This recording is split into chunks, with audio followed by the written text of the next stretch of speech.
रासायणिक प्रतिक्रियात्मकता होय N reduction potential पर आधार राखे कारण के एनी प्रतिक्रियात्मकता द्रावण में केटली छे मतलब द्रावण में कोई पण संक्रांति धातु तत्व छे ए आयन स्वरूपे केटलो स्थायी छे जेम कोई पण संक्रांति तत्व द्रावण में तेना द्रावण में आयन स्वरूपे स्थायी होय एटलो ए सरलताथी धातुमांथी आयनीकरण पामी अने द्रावण में स्थायीता धारण करे। जो कोई धातु आयन द्रावण में स्थायी रहतो होय तो ते पुनः पाछो धातु स्वरूप में रिडक्शन न पामे तो त्यारे एनो रिडक्शन पोटेंशियल नु मूल्य नीचू होय मतलब रिडक्शन पोटेंशियल साथे द्रावण में ते आयन नी स्थायीता अने धातुनी प्रतिक्रियात्मकतानो संबंध होय।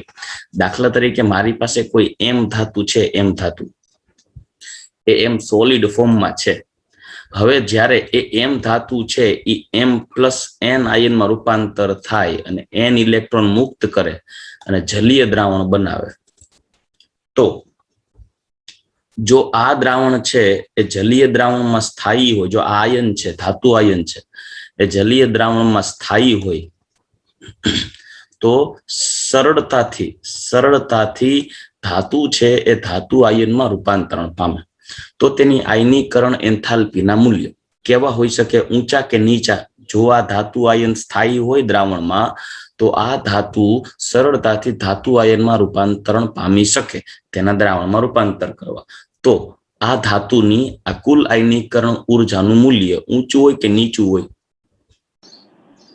नीचું होय ने तो ज ए सरलताथी m + n में रूपांतरण पामी सके अदरवाइज ए स्थायी ज नो रहतो होय जो आ धातु m + n आयन छे ए द्रावण में स्थायी ज नो रहतो होय तो ए बने ज नहीं अने बने ज नहीं तो तमारे एने बनाववा माटे વધારે ને વધારે ऊर्जा આપવી પડે। આથી એમ કહી શકાય કે જે ધાતુ આયન છે દ્રાવણમાં સ્થાયી રહેતો હોય તો એની આયનીકરણ એન્થાલ્પીનું મૂલ્ય નીચું હોય।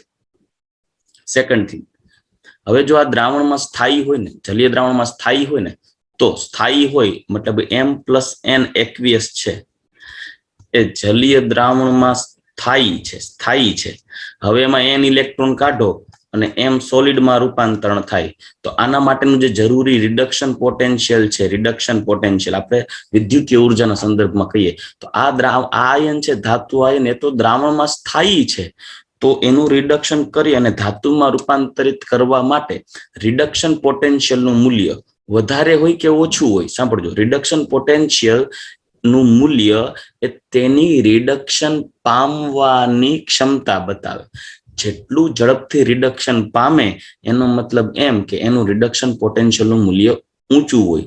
આ ધાતુ આયન દ્રાવણમાં સ્થાયી છે હવે સ્થાયી હોય તો એ ધાતુમાં રૂપાંતરણ સરળતાથી પામે નહીં मतलब આ સરળતાથી રિડક્શન થાય નહીં તો એનું રિડક્શન પોટેન્શિયલ કેવું હોય ઊંચું હોય કે નીચું હોય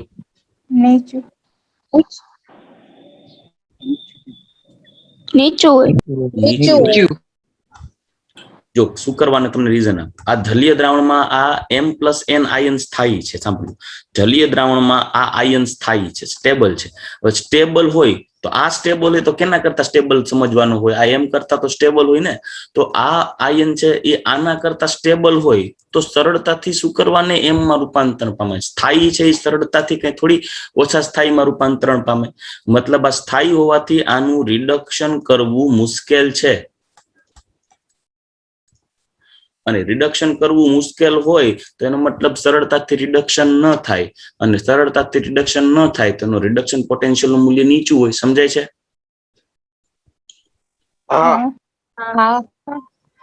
આથી ઓલમોસ્ટ ડી વિભાગના તત્વો સંક્રાંતિ ધાતુ તત્વો છે એ ધાતુ તત્વ જ છે ધાતુઓના રિડક્શન પોટેન્શિયલ મોસ્ટ પ્રોબેબલી ઋણ હોય પરંતુ અમુક સંક્રાંતિ તત્વોના રિડક્શન પોટેન્શિયલના મૂલ્યો ઓછા ઋણો છે જ્યારે અમુકના આયન સ્વરૂપે રિડક્શન પોટેન્શિયલના મૂલ્યો ધન પણ મળે છે એના વિવિધ પ્રકારના કારણો છે કાંઈક એની ઇલેક્ટ્રોન રચના ઉપર આધાર રાખે કાંઈક એની જલીયકરણ એન્થાલ્પી ઉપર આધાર રાખે કોઈના વધારે ઋણ રિડક્શન પોટેન્શિયલ છે કોઈના ઓછા ઋણ રિડક્શન પોટેન્શિયલ છે આ રિડક્શન પોટેન્શિયલ તેની પ્રતિક્રિયાત્મકતા ઉપર આધાર રાખે।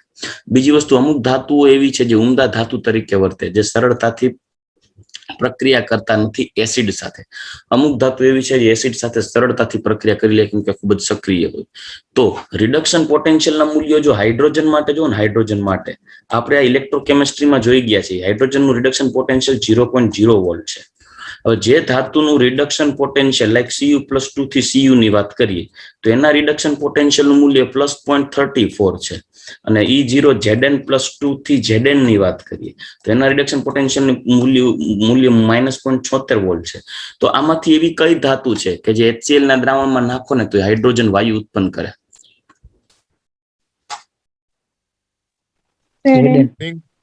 ઝિંક. ઝિંક, કેમ કે ઝિંકના રિડક્શન પોટેન્શિયલનું મૂલ્ય હાઇડ્રોજન કરતા ઓછું છે. એટલે જ્યારે ઝિંકને આના દ્રાવણમાં ડુબાડવામાં આવે ને ત્યારે ઝિંક છે એ ઓક્સિડાઇઝ થશે કેમ કે એનું રિડક્શન પોટેન્શિયલનું મૂલ્ય હાઇડ્રોજન કરતા નીચું છે અને તે હાઇડ્રોજન આયનને રિડ્યુસ કરી અને વાયુ સ્વરૂપમાં રૂપાંતરણ કરીને ઉપર મોકલી દેશે એટલે હાઇડ્રોજન છે એ દૂર થશે.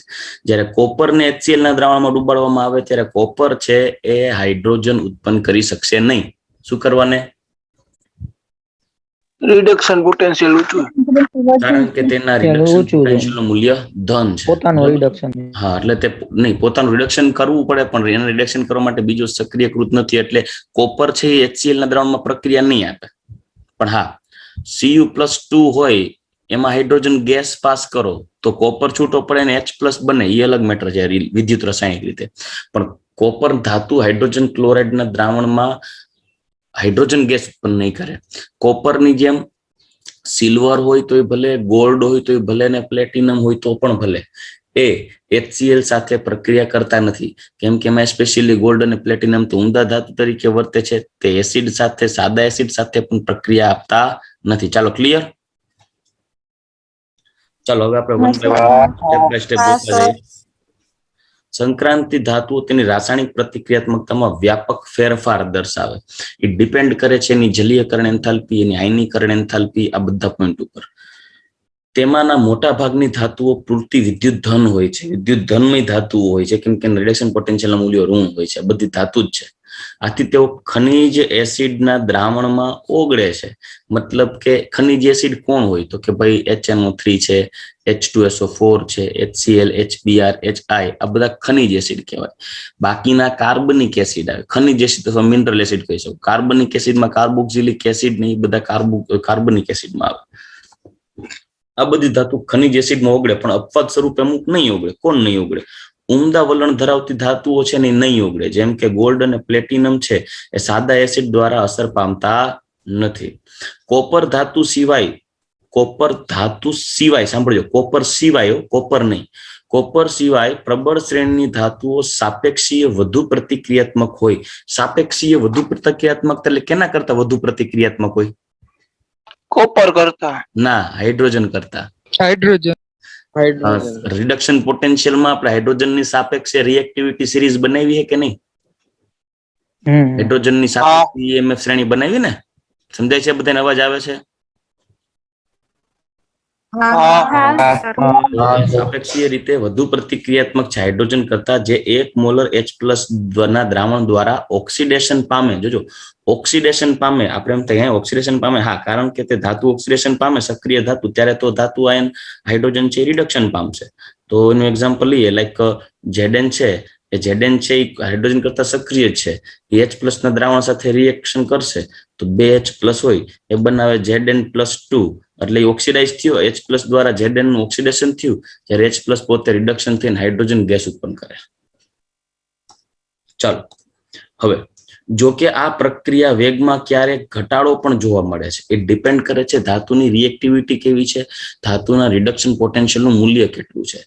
ધાતુના રિડક્શન પોટેન્શિયલનું મૂલ્ય જેટલું ઋણ, સાંભળજો, ધાતુના રિડક્શન પોટેન્શિયલનું મૂલ્ય જેટલું ઋણ, મને ખાલી એટલું કહો કે ધાતુના રિડક્શન પોટેન્શિયલનું મૂલ્ય જેટલું ઋણ હોય એટલો એ ધાતુ આયન દ્રાવણમાં વધારે સ્થાયી હોય, ઓછો સ્થાયી હોય?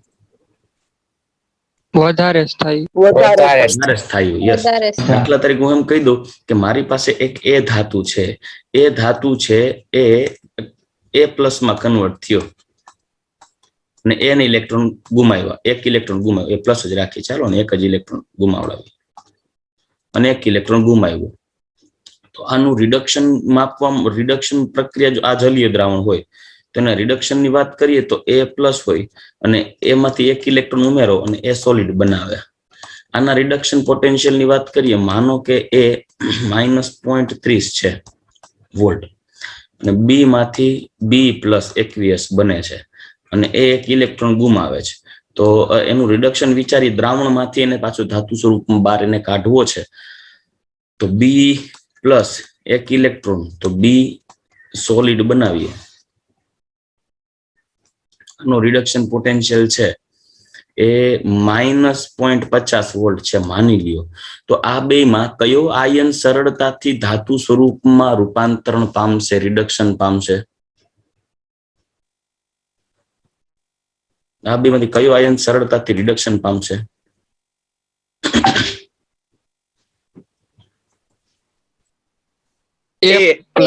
એ ને, તો આમ કહી શકું ને, આ સરળતાથી રિડક્શન પામે.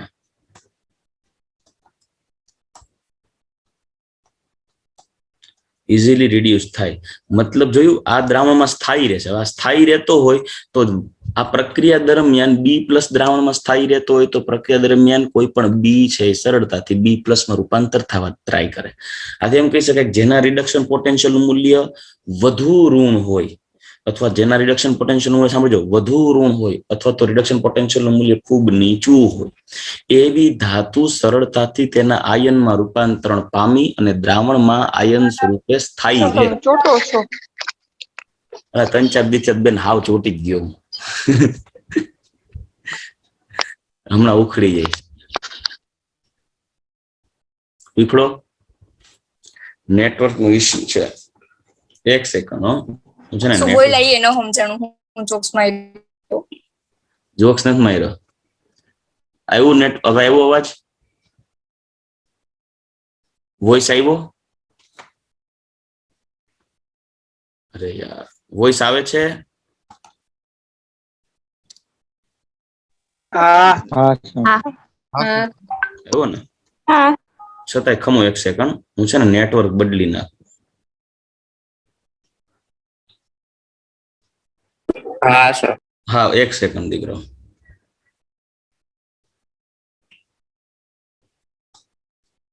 ઓલું વાતાવરણ ઓલું હોય ને, નેટવર્ક નો ઇશ્યુ છે. કોઈ વાંધો નહીં. 1 સેકન્ડ રિયાનભાઈ.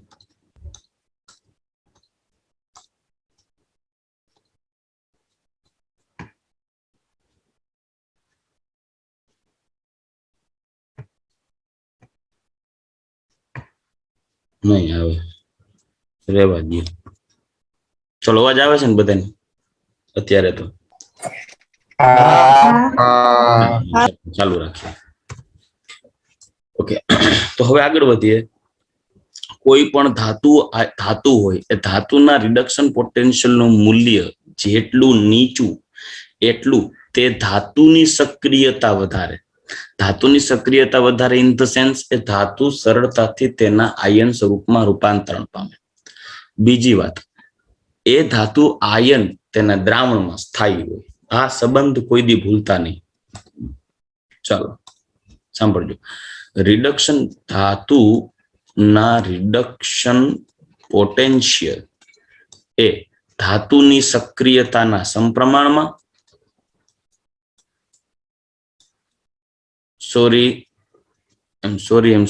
જેટલું ધાતુનું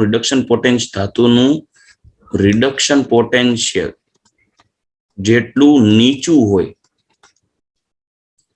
એટલી તેની સક્રિયતા વધારે. ધાતુની સક્રિયતા એટલી વધારે. તો રિડક્શન પોટેન્શિયલ ધાતુની સક્રિયતાના વ્યસ્ત પ્રમાણમાં હોય.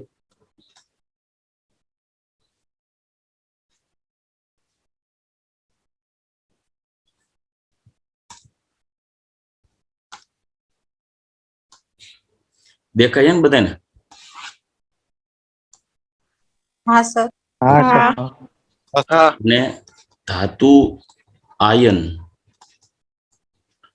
ની દ્રાવણમાં સ્થાયીતાના પણ વ્યસ્ત પ્રમાણમાં હોય.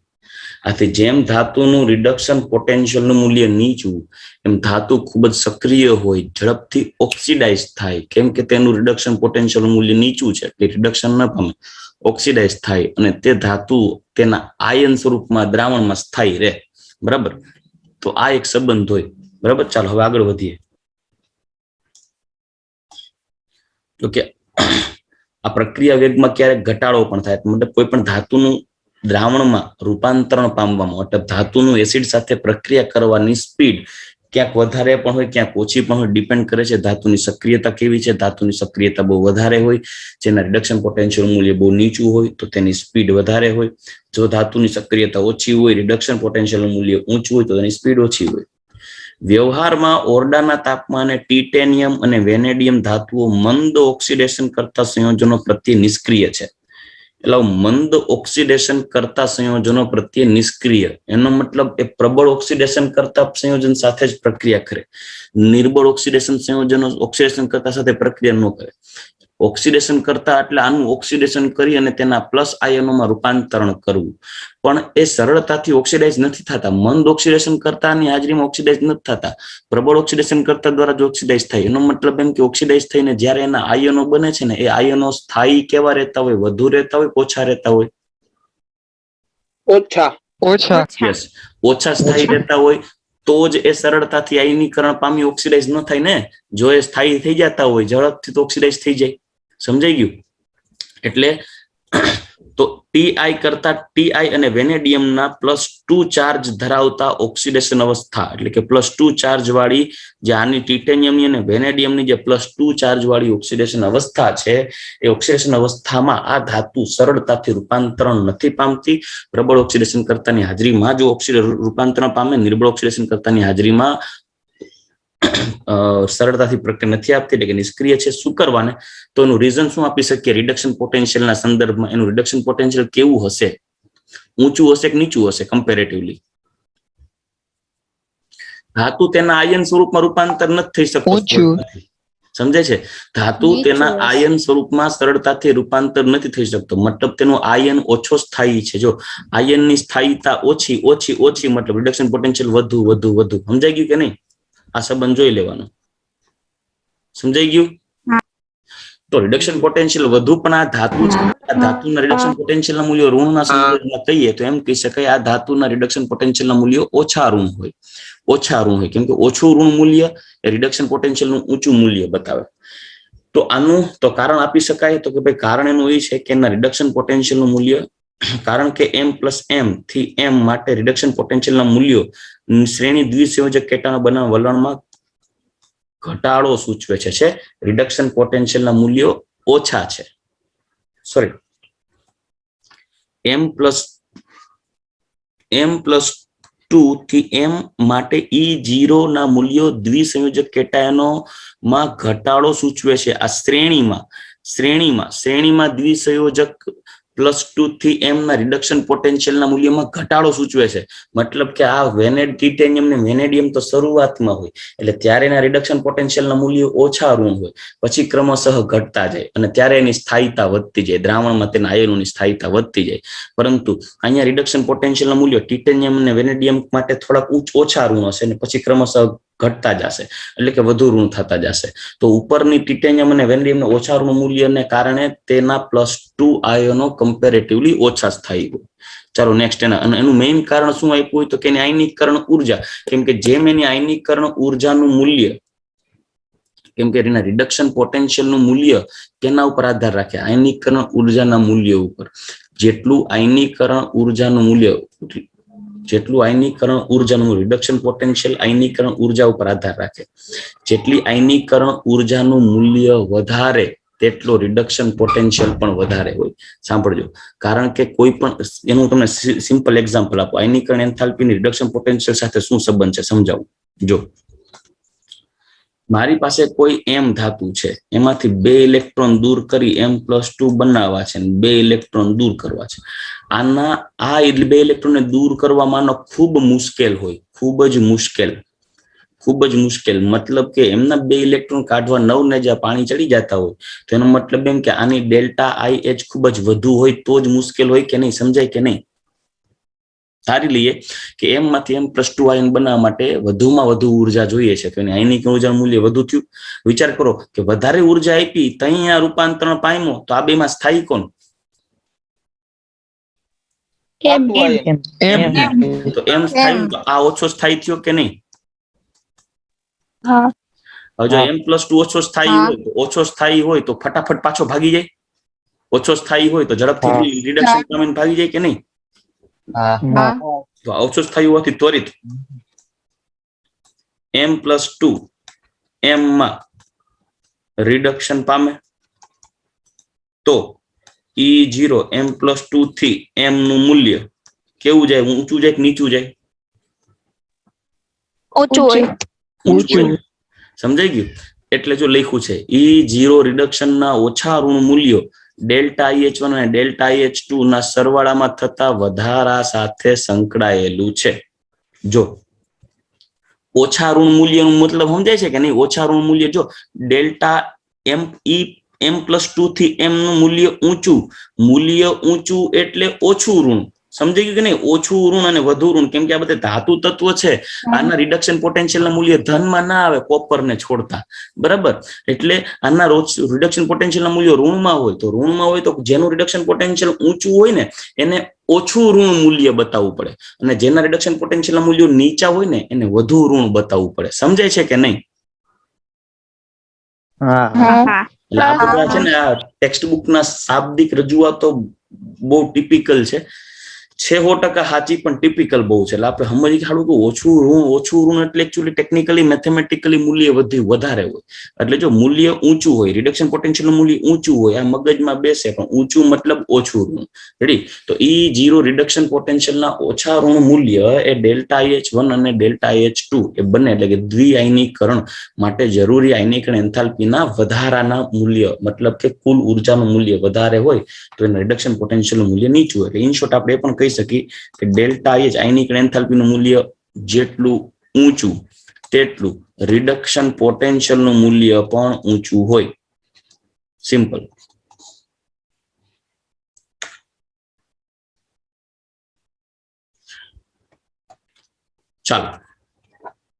ચાલો ક્લિયર આટલું?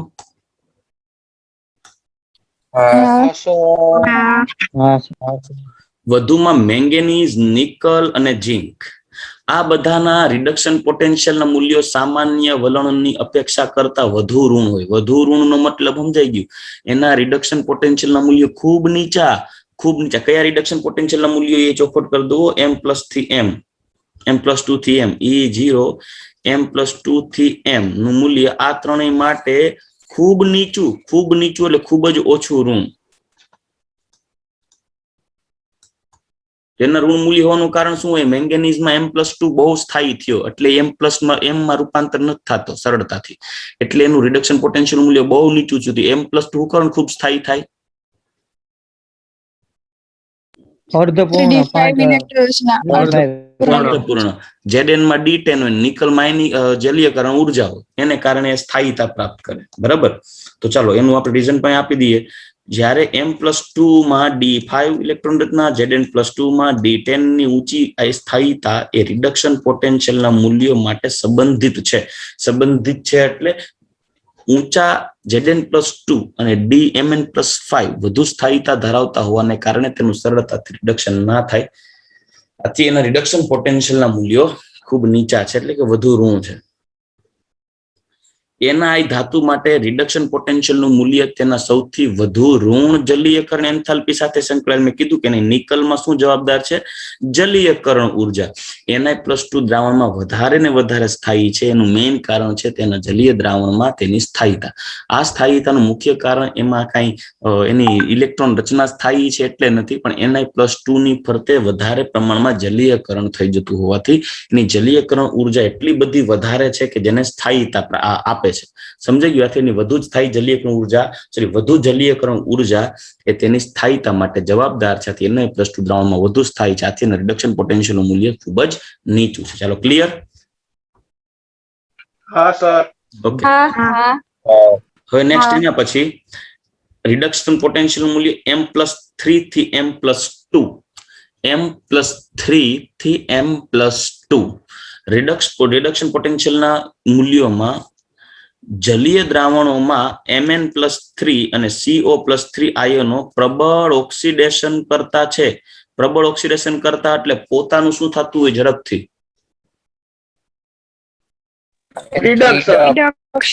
રિડક્શન થતું હોય. શું કરવાનું રિડક્શન થતું એનું કારણ છે જોજો. Mn છે ને, Mn એના રિડક્શન પોટેન્શિયલ નું મૂલ્ય +1.27 સમથિંગ છે અને CO નું +1.9 કે 1.567 સમથિંગ છે. બરાબર. એટલે CO+3 થી CO+2 અને Mn જો E0 CO+3 થી CO+2 અને E0 Mn+3 થી Mn+2 આ બંનેના મૂલ્યો મેક્સિમમ છે. સમજાઈ ગયું? મેક્સિમમ એટલે ખૂબ જ વધારે છે ભાઈ. મેક્સિમમ છે. એસ્પેશિયલી Mn+3 થી Mn+2 કરતા CO+3 થી CO+2 ના રિડક્શન પોટેન્શિયલ નું મૂલ્ય વધારે છે. આ ખાસ ધ્યાનમાં રાખજો. કારણ કે આ જે છે એ Mn+3 થી Mn+2 વધારે સ્થાયીતા પ્રાપ્ત કરશે Mn+2 માં, કેમ કે D5 ઇલેક્ટ્રોન રચના પ્રાપ્ત થાય છે. સમજાય છે? તો આ એટલે આ બંને પ્રબળ ઓક્સિડેશન કરતા તરીકે વર્તે છે. બંનેના પ્રબળ રિડક્શન પોટેન્શિયલના મૂલ્યોને કારણે બેયના ધન મૂલ્યો છે. સાંભળજો, ધન મૂલ્ય છે અને આનું ખૂબ વધારે છે, 1.97 સમથિંગ છે, પ્લસ આનું 1.27 સમથિંગ છે કે 57 સમથિંગ છે, મને એક્ઝેક્ટલી યાદ નથી, પણ આનું વધારે છે. કોબાલ્ટનું પછી મેંગેનીઝનું છે. આવું છે. સમજાઈ ગયું? રિડક્શન પોટેન્શિયલ નું મૂલ્ય વધારે એટલે ઝડપથી રિડક્શન પામે. એટલે આ એવું બતાવે છે આ પ્રક્રિયા કે આ જે Mn છે ને એ Mn+3 ઝડપથી ઇલેક્ટ્રોન લઈ અને Mn+2 માં કન્વર્ટ થઈ જાય. CO+3 ઝડપથી ઇલેક્ટ્રોન લઈને CO+2 માં કન્વર્ટ થઈ જાય. ઝડપી પ્રક્રિયા, સરળતાથી. આ સમજાય છે હું કઉ છું? આ એટલે ઝડપથી ઇલેક્ટ્રોન લઈ લે એટલે પોતે રિડક્શન થાય એટલે પ્રબળ ઓક્સિડેશન કરતા થયા. ચલો રેડી. જ્યારે સર હા દીકરા, આ CO+3 માં વધારે કેમ છે? જરી કહો ને. પ્રેક્ટિકલી મળે છે. CO+3 માંથી CO+2 છે તો CO+2 ની ઇલેક્ટ્રોન રચના કઈ છે? એ T2G કે EG ઇલેક્ટ્રોન રચનાને કારણે છે. CO+2 બને તો CO+2 એટલે કે એક્ટિવ 3D7. હા, 3D7 થાય ને, એટલે 1 2 3 4 5 6 અને 7 એટલે કે T2G હાફ ફિલ અને EG ફૂલ ફિલ એવું કંઈક છે. એનું ટૂંકમાં રીઝન પ્રેક્ટિકલી વેલ્યુ બતાવે છે રિડક્શન પોટેન્શિયલ. એટલે ઓલું 3 આવી રીતે હોય ને, 1 2 3 4 5 6 અને 7 એટલે આ બે EG ફૂલ ફિલ અને T2G હાફ ફિલ એવી રીતે.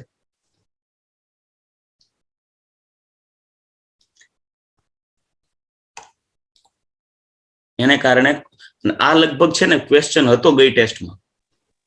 હા સર, કાલની ટેસ્ટમાં પેપરમાં. સર અમને પ્રેક્ટિકલ મૂલ્ય તો ન ખબર હોય ને. અમે તો એમ જ કર્યું. અમે એમ કર્યું હતું. એમાં એવું હતું, મને એમ હતું કે આ ટોપિક મેં હલાવી નાખ્યો છે. બે દિવસ લેક્ચર 2-3 દિવસ લીધો નહોતો, મને ખબર નહોતી કઈ.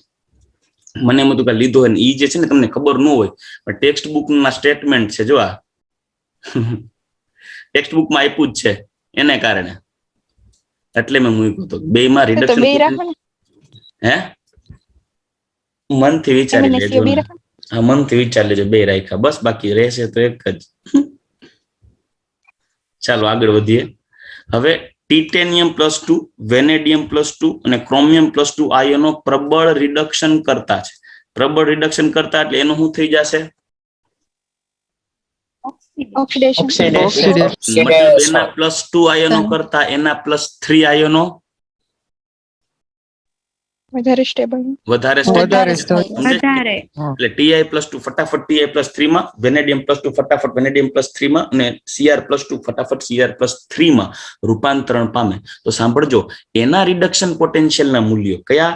+3 થી +2 વાળા. સાંભળજો, તો આ બધાના જે રિડક્શન પોટેન્શિયલના મૂલ્યો હોય ને, E0 M+3 થી M+2, આના રિડક્શન પોટેન્શિયલના મૂલ્યો કેવા હોય? ખૂબ નીચા. ફટાફટ ઓક્સિડેશન પામે, રિડક્શન ના પામે. ખૂબ નીચા એટલે વધારે ઋણ. ચલો ડન. હવે આગળ વધીએ. તેઓ એસિડના મંદ દ્રાવણમાંથી હાઇડ્રોજન મુક્ત કરે છે. તો Cr+2 એસિડ સાથે રિએક્ટ કરે, Cr+3 બંને હાઇડ્રોજન ગેસ લિબરેટ કરે, કેમ કે તે પોતે પ્રબળ રિડક્શન કરતા તરીકે વર્તે છે. ચાલો નેક્સ્ટ પોઈન્ટ. હવે સંક્રાંતિ ધાતુઓમાં આપણે ચુંબકીય ગુણધર્મો જોવાનો છે, મિશ્ર ધાતુનો પોઈન્ટ જોવાનો છે, ઉદ્દીપકીય ગુણધર્મો જોવાના છે. આ બધા પોઈન્ટ આપણે જોવાના છે ટેક્સ્ટબુક ની અંદર. ટેક્સ્ટબુકમાં જે ટિપિકલ અને વિચિત્ર ટાઈપના કોન્સેપ્ટ હતા એ બધા પૂરા થઈ ગયા. હવે આપણે જોઈએ સંક્રાંતિ ધાતુ તત્વોના ચુંબકીય ગુણધર્મો. ખરેખર પ્રત્યેક ધાતુ તત્વનો કંઈક વિશિષ્ટ પ્રકારના ચુંબકીય ગુણધર્મ છે. મેઇનલી આપણે બે પાર્ટમાં વર્ગીકૃત કરી શકીએ, એક અનુચુંબકીય, એક પ્રતિચુંબકીય, એટલે કે પેરામેગ્નેટિક અને ડાયામેગ્નેટિક. એ ડિપેન્ડ કરે છે તેની અંદર રહેલા અયુગ્મિત ઇલેક્ટ્રોન ઉપર. પરંતુ પ્રત્યેક તત્વમાં જે ઇલેક્ટ્રોન છે એ પોતાના કોઈ ઇલેક્ટ્રોન હોય કેન્દ્રની ફરતે, માનો કે કોઈ માન્ય કક્ષા છે, તો કક્ષાની અંદર એ ઇલેક્ટ્રોન છે એ બે પ્રકારના ભ્રમણ ધરાવે છે. ખબર છે ને બધાને? બે પ્રકારના ભ્રમણ ધરાવે છે. માનો કે આ એની ધરી થઈ, તો ઇલેક્ટ્રોન છે એ બે પ્રકારના ભ્રમણ ધરાવશે. એક એ પરિભ્રમણ પણ બતાવે અને બીજું એ ધરી ભ્રમણ પણ બતાવશે. બરાબર કે નહીં?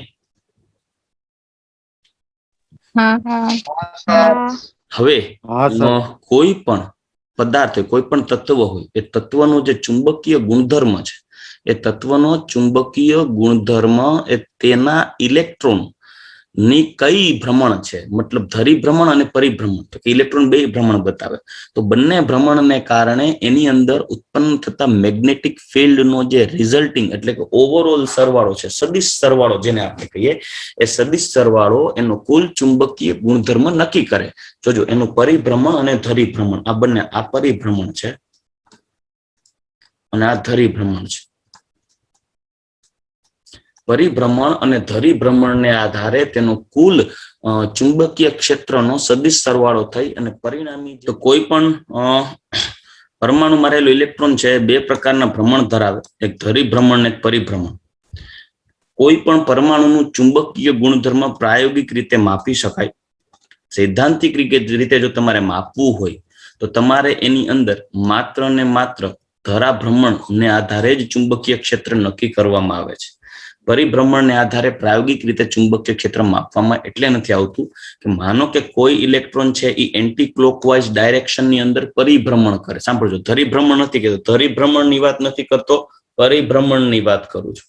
કોઈ ઇલેક્ટ્રોન ક્લોકવાઇઝ તો કોઈ ઇલેક્ટ્રોન એન્ટી ક્લોકવાઇઝ પરિભ્રમણ કરતો હોય તો ત્યારે પરિણામી પરિભ્રમણને કારણે રિઝલ્ટિંગ જે સદિશ સરવાળો હોય ચુંબકીય ક્ષેત્રનો એ નિગ્લેજેબલ થઈ જાય, એટલે ઓછો થઈ જાય. અને પ્રાયોગિક રીતે કેટલો મળશે આપણે ગણતરી ન કરી શકીએ. સૈદ્ધાંતિક રીતે પ્રયોગ કરો, ઇન્સ્ટ્રુમેન્ટલ પ્રોસેસથી ગોતો તો અલગ મેટર છે, પણ આપણે પરીક્ષામાં કે મશીન લઈને તો જવાતું નથી. તો આપણે એની અંદર રહેલા ઇલેક્ટ્રોનની સંખ્યાને આધારે માત્ર ને માત્ર ધરી ભ્રમણને આધારે જ એનું ચુંબકીય ક્ષેત્ર માપી શકાય, ચુંબકીય ગુણધર્મ માપી શકાય. કેમ કે જમણા હાથના અંગૂઠાના નિયમ અનુસાર જ્યારે ઇલેક્ટ્રોન છે મૂવમેન્ટ કરતો હોય ત્યારે તેને લંબ સ્વરૂપે ચુંબકીય ક્ષેત્ર ઉત્પન્ન થાય. માનો કે ઇલેક્ટ્રોન એક ઇલેક્ટ્રોન આમ ફરે છે તો કોઈ ઇલેક્ટ્રોન છે ઊંધો આમ ફરતો હોય, બરાબર, મતલબ કોઈ ક્લોકવાઇઝ પરિભ્રમણ કરે, કોઈ એન્ટી ક્લોકવાઇઝ પરિભ્રમણ કરે, તો બેના પરિભ્રમણને કારણે થતો સદિશ સરવાળો કેટલો થાય ખ્યાલ નહીં આવે. બરાબર, કેમ કે 3 ડાયમેન્શનલી વિચાર કરો તો આમ ફરતું આમ ફરતું બધી ડાયરેક્શનમાં ત્રિપરિમાણીય રીતે પરિભ્રમણ કરતું હોય. ધરીભ્રમણમાં તો ફિક્સ હોય, એક ક્લોકવાઇઝ ને એન્ટી ક્લોકવાઇઝ. તો માનો કે એક ક્લોકવાઇઝ સ્પિન વાળો ને એન્ટી ક્લોકવાઇઝ સ્પિન વાળો જો યુગ્મ સ્વરૂપે હોય તો એકબીજાના ચુંબકીય ક્ષેત્રની અસરને નાબૂદ કરે. કયું? ધરીભ્રમણની વાત કરું.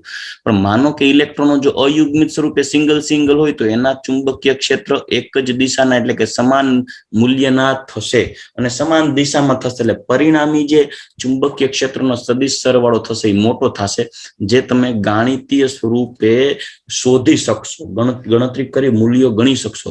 આથી જો ગણતરી રીતે સૈદ્ધાંતિક રીતે ચુંબકીય ગુણધર્મ નક્કી કરવા માટે ચુંબકીય ચાક માત્રા શોધવી પડે. આ ચુંબકીય ચાક માત્રા મ્યુ બરાબર √n × n + 2 બોહર મેગ્નેટોન, બોહર મેગ્નેટોન, જ્યાં n એટલે અયુગ્મિત ઇલેક્ટ્રોનની સંખ્યા. ચાલો ક્લિયર. આપણે 11મા ધોરણમાં જોઈ ગયા છીએ. કોમ્પ્લેક્સ કમ્પાઉન્ડમાં એના વિશે ચર્ચા કરી ગયા છે. આ વસ્તુ ક્લિયર છે ને બધાને? હા સર. ઓકે, ચાલો.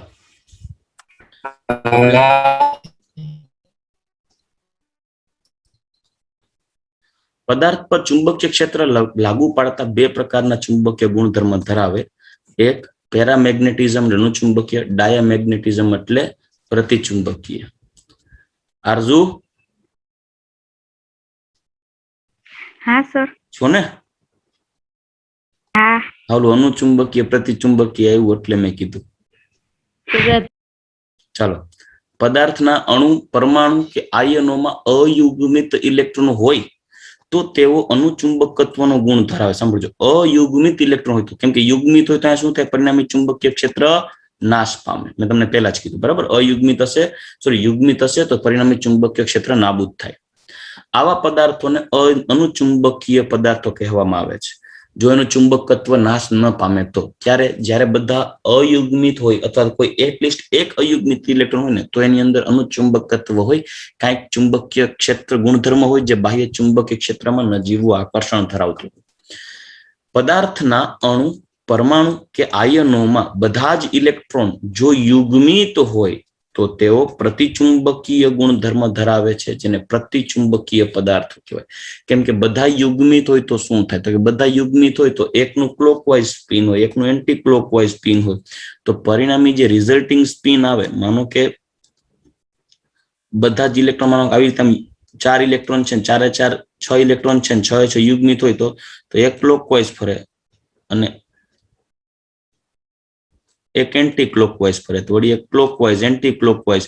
પરિણામે તમે જોશો તો રિઝલ્ટિંગ જે છે ટૂંકમાં રોટેશન થશે. એ કેવું થશે? ચુંબકીય ક્ષેત્ર નાબૂદ થઈ જાય. એક માનો કે આમ ક્લોકવાઇઝ ફરતો હોય તો એક ફરતો હોય એન્ટી ક્લોકવાઇઝ, એક એન્ટી ક્લોકવાઇઝ ને ક્લોકવાઇઝ, આ એન્ટી ક્લોકવાઇઝ અને આ ક્લોકવાઇઝ.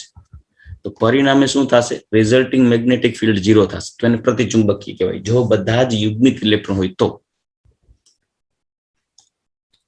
સંક્રાંતિ ધાતુ તત્વોના પરમાણુઓ કે આયનોમાં n-1d કક્ષક ઇલેક્ટ્રોનથી અપૂર્ણ ભરાયેલી હોય.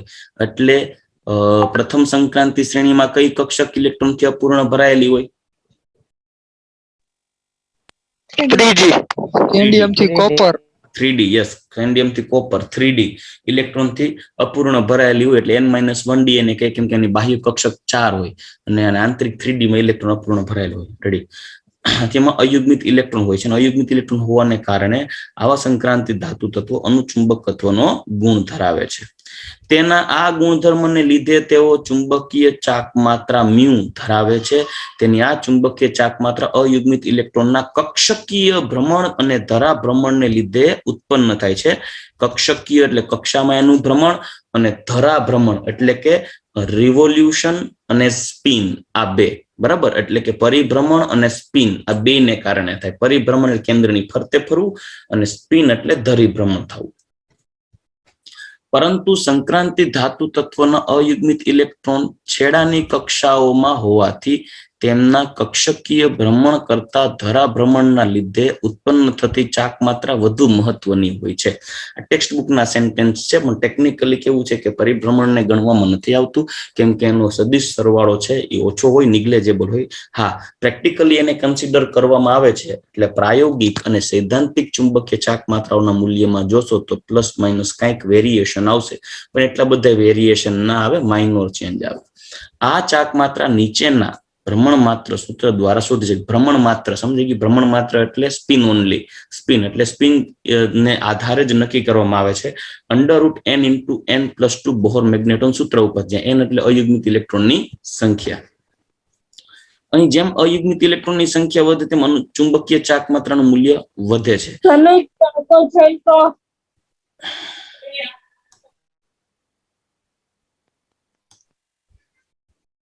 ચાલો, અમુકનું ઘરના કામમાં ધ્યાન દેવાનું હોય ને એટલે એ જરાક ઘરમાં ધ્યાન દેતા. ચાલો, જો મ્યુનું મૂલ્ય જાણતા હોઈએ તો અયુગ્મિત ઇલેક્ટ્રોન ની સંખ્યા પણ જાણી શકાય. મતલબ જો ચુંબકીય ચાક માત્રા જાણતા હોઈએ તો અયુગ્મિત ઇલેક્ટ્રોન ની સંખ્યા જાણી શકાય. તો આપણે પહેલાથી ઓલરેડી ઘણી વખત તમે MCQ સોલ્વ કર્યા છે કે ભાઈ કોઈ એક માનો કે 3 પોઈન્ટ સમથિંગ કે ચુંબકીય ચાક માત્રા આપી હોય તમને પૂછે કે અમારે રહેલા અયુગ્મિત ઇલેક્ટ્રોન ની સંખ્યા કેટલી અથવા તો કયો આયન અવેલેબલ હશે, તો તમારે એની અંદર રહેલા અયુગ્મિત ઇલેક્ટ્રોન ની સંખ્યા ગણવાની હોય.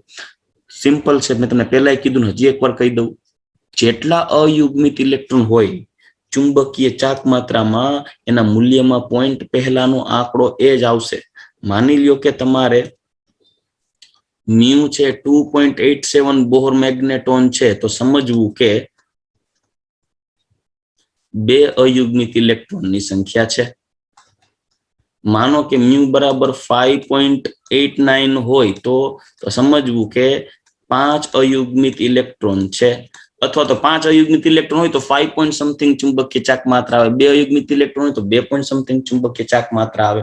મતલબ ચુંબકીય ચાક માત્રાના મૂલ્યમાં પોઈન્ટ પહેલા જે ડિજિટ હશે ને એટલા જ અયુગ્મિત ઇલેક્ટ્રોનની સંખ્યા હશે. આવું મેં તમને પહેલા કીધું છે ક્યારે ભૂતકાળમાં, એક ચેપ્ટરમાં એ વાત કરી હતી મેં ક્યારે? હા સર. હા સર. ચાલો હવે આગળ વધીએ. હજી સંક્રાંતિ ધાતુની ડી કક્ષકોમાં વધુમાં વધુ 5 અયુગ્મિત ઇલેક્ટ્રોન હોય છે. વધુમાં વધુ મેક્સિમમ 5 અયુગ્મિત ઇલેક્ટ્રોન હોય. અહીં ધરા ભ્રમણના લીધે ઉત્પન્ન થતી ચાક માત્રાનું પ્રાયોગિક મૂલ્ય એ તેના સૈદ્ધાંતિક મૂલ્યને સમાન હોતું નથી. મેં પહેલા જ કીધું પ્રાયોગિક અને સૈદ્ધાંતિક સરખા ન હોય. આ માટે અયુગ્મિત ઇલેક્ટ્રોનનું ભ્રમણ કક્ષક જોડાણ જવાબદાર જે દિશાકીય હોય છે. ટૂંકમાં કહી દીધું કે એ ભ્રમણ કક્ષક મતલબ કે જે પરિભ્રમણ છે, પરિભ્રમણમાં ઉત્પન્ન થતું મેગ્નેટિક ફિલ્ડ છે એ દિશાકીય ડાયરેક્શનલ હોય છે. મતલબ એનો સદિશ સરવાળો લેવાનો હોય છે, અને સદિશ સરવાળો ક્લોકવાઇઝ પરિભ્રમણ કરે, કોક એન્ટી ક્લોકવાઇઝ પરિભ્રમણ કરે તો રિઝલ્ટિંગ રોટેશનની વેલ્યુ એટલે કે રિઝલ્ટિંગ એનું જે ચુંબકીય ચાક માત્રા છે કદાચ ખૂબ ઓછી મળે, જે નિગ્લેજેબલ હોય સ્પિન વેલ્યુ કરતા, એને કારણે એને નિગ્લેક્ટ કરવામાં આવે છે, જેથી તમને એક્યુરેટ સરળતાથી ગણતરી કરી શકો ચુંબકીય ચાક માત્રાની સૈદ્ધાંતિક રીતે. ચાલો ક્લિયર આટલું? આમાં કોઈને પ્રશ્ન કઈ? ચાલો હવે આપણે આગળ વધીએ. સંક્રાંતિ તત્વોના સંયોજનો સામાન્ય રીતે રંગીન હોય છે, એનું કારણ શું છે? તો સાંભળજો. સંક્રાંતિ તત્વોના સંયોજનો રંગીન હોય છે. યાદ કરો, ઓલા સંક્રાંતિ તત્વોમાં એસ્પેશિયલી જ્યારે સંકીર્ણ સંયોજન બનાવે છે તો સંકીર્ણ સંયોજનો સ્પેશિયલી રંગીન હોય છે. એનું કારણ છે તેની અંદર જોવા મળતી કઈ સંક્રાંતિ? DD transition. કયા ચેપ્ટરમાં આવે છે? આ ચેપ્ટર નંબર 9 આપણે ભણી ગયા છીએ, બરાબર. એસ્પેશિયલી ની અંદર અયુગ્મિત ઇલેક્ટ્રોન હોય જે બાહ્ય સૂર્યપ્રકાશની હાજરીમાં ઉર્જાનું શોષણ કરીને ઇલેક્ટ્રોન છે ડી ટુ ડી ટ્રાન્ઝિશન બતાવે, સંક્રાંતિ અનુભવે, ત્યારે અમુક તરંગ લંબાઈના વિકર્ણનું શોષણ કરી બાકીનાઓને વિખેરિત કરે. વિખેરિત થતા રંગને આધારે આપણે સંકીર્ણ સંયોજનોના જે કોમ્પ્લેક્સ કમ્પાઉન્ડ છે એ રંગીન મળે. ચાલો, સંક્રાંતિ ધાતુ તત્વો સંકીર્ણ સંયોજનો બનાવે છે. તેમના આ સંયોજનો મોટા ભાગે રંગીન હોય છે. હા, સંકીર્ણ સંયોજનો એટલે કે સંક્રાંતિ તત્વોથી બનતા સંકીર્ણ સંયોજનો ઘણા એવા છે જે રંગીન હોતા નથી. એ રંગીન ન હોવાનું કારણ કોણ હોય? એની અંદર શું ન હોય તો રંગીન ન હોય? અયુગ્મિત ઇલેક્ટ્રોન ન હોય ને તો રંગીન ન હોય, બરાબર. કેમ કે ડીડી ટ્રાન્ઝિશન નહીં થાય. તેના આ રંગના ગુણધર્મ માટે તેના આયનોમાં આવેલી N-1d કક્ષકના અયુગ્મિત ઇલેક્ટ્રોનો જવાબદાર છે. જ્યારે સંકીર્ણના નમૂના પર દ્રશ્યમાન પ્રકાશ પડે ત્યારે તેની નીચી ઉર્જાવાળી ડી કક્ષકમાં રહેલો અયુગ્મિત ઇલેક્ટ્રોન ઉત્તેજિત થઈ ઊંચી ઉર્જાવાળી ડી કક્ષકમાં સંક્રમણ પામે છે. તેને ડીડી સંક્રાંતિ કહે છે. આ થિયરી આપણે ક્રિસ્ટલ ફિલ્ડ થિયરીમાં જોઈ ગયા હતા, યાદ હોય તો. સંક્રાંતિ સંકીર્ણ સંયોજનોમાં આ ભૂમિ અવસ્થા યાદ આવી, પછી આ એવરેજ, ઓક્ટાહેડ્રલ ની વાત કરીએ તો અહીંયા આવે ઈજી, અહીંયા આવે T2G,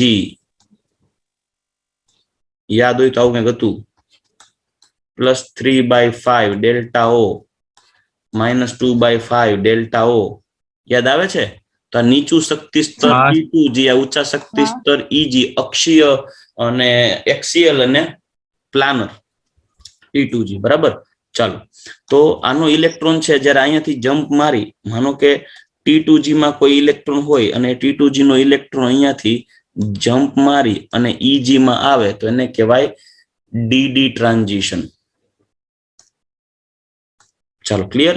આ ડીડી સંક્રાંતિ દરમિયાન ઉત્સર્જિત આવૃત્તિ એ અવશોષિત આવૃત્તિને અનુરૂપ હોય છે. આ વિધાન સમજાઈ ગયું.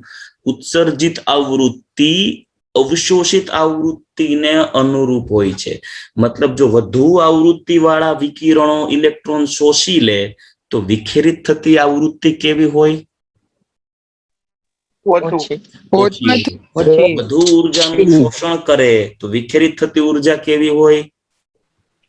ઓછી. વધુ તરંગ લંબાઈ શોષણ કરે તો ઉત્સર્જિત થતી તરંગ લંબાઈ કેવી હોય? ઓછી. જોજો સાંભળજો. વધુ ઉર્જા ધરાવતા વિકિરણોનું શોષણ થાય. વધુ ઉર્જા ધરાવતા વિકિરણનું શોષણ થાય તો ઉત્સર્જિત થતા તરંગની તરંગ લંબાઈ કેવી હોય? વધારે. વધુ. વધુ ઉર્જાનું શોષણ થાય તો ઓછી ઉર્જા મુક્ત થાય. ઓછી ઉર્જા મુક્ત થાય તો એની તરંગ લંબાઈ મોટી હોય. ઈ proportional to 1/λ. આ બધી વસ્તુ ક્લિયર છે ને દીકરાઓ? ઓકે. અહીં અવલોકિત રંગ અને અવશોષિત રંગ એકબીજાના પૂરક હોય છે. અવલોકિત એટલે જોવા મળતા અને અવશોષાતા એ બે એકબીજાના પૂરક હોય. યાદ હોય તો મેં તમને જયારે ઓલું ભણાવ્યું હતું ને કોમ્પ્લેક્સમાં એક ચક્ર બનાવીને દીધું હતું. યાદ હોય તો વિબગ્યોર વાળું. આ શોષાય તો આ વિખેરિત, આ વિખેરિત થાય તો આ શોષાય. બરાબર. એ કોમ્પ્લેક્સ કમ્પાઉન્ડમાં છે. ન મળે તો કેજો અથવા મને કેજો, પ્લેલિસ્ટ વોટ્સએપ કરી દઈશ તમને. ઓકે. અહીં અવલોકિત રંગનો આધાર લિગેન્ડના સ્વભાવ અને સંખ્યા પર રહેલો છે. લિગેન્ડ પ્રબળ હોય તો જાજુ સ્પ્લિટિંગ થાય. જાજુ સ્પ્લિટિંગ થાય તો શું થાય? એનર્જીમાં ક્રિસ્ટલ ફિલ્ડમાં વિભાજન, સ્પ્લિટિંગ મોટું થાય. સ્પ્લિટિંગ જેમ મોટું થાય એમ અવશોષણ વધુ ઉર્જાનું થાય અને વિખેરણ ઓછી ઉર્જા ધરાવતા વિકિરણોનું થાય. ચલો ક્લિયર. ટૂંકમાં કહીએ તો અયુગ્મિત ઇલેક્ટ્રોનની ડીડી સંક્રાંતિના લીધે તેના સંયોજનો કેવા હોય છે? રંગીન હોય છે. ચાલો ક્લિયર. હાલો, આમાં કોઈને પ્રશ્ન કાંઈ? ચલો હવે લાસ્ટ થિયરી આપણે જોઈ લઈએ. સંકીર્ણ સંયોજનો બનાવવા માટેની સંક્રાંતિ ધાતુઓની લાક્ષણિકતાઓ. મતલબ સંક્રાંતિ ધાતુઓ એવું તો શું ધરાવે છે કે સંકીર્ણ સંયોજનો બનાવે? તો કે ભાઈ એની આંતરિક ખાલી ડી કક્ષકો હોય, કેન્દ્રીય વીજભાર મોટો છે, ધન વીજભાર પ્રબળ ધાતુ ગુણ ધરાવે છે, જોડાતા લિગેન્ડને યોગ્ય સમમિતિ ધરાવતી ખાલી કક્ષકો પૂરી પાડે છે, યોગ્ય ભૌમિતિક રચના ધરાવે વગેરે. ચાલો, સંકીર્ણ સંયોજનો બનાવવા માટે સંક્રાંતિ ધાતુની લાક્ષણિકતાઓ. તેનું આયનીય કદ નાનું હોય છે. તેઓ કેન્દ્રીય ધન વીજભાર અને આયોનિક વીજભાર ઊંચો હોય જે પ્રબળતાથી લિગેન્ડના ઇલેક્ટ્રોન યુગ્મને આકર્ષી શકે છે. ખાલી ડી કક્ષકો હોવાથી તેમાં લિગેન્ડના આવનાર ઇલેક્ટ્રોન યુગ્મને સરળતાથી ગોઠવી શકાય. ઇલેક્ટ્રોન યુગ્મને લિગેન્ડના ઇલેક્ટ્રોનને ગોઠવી શકાય.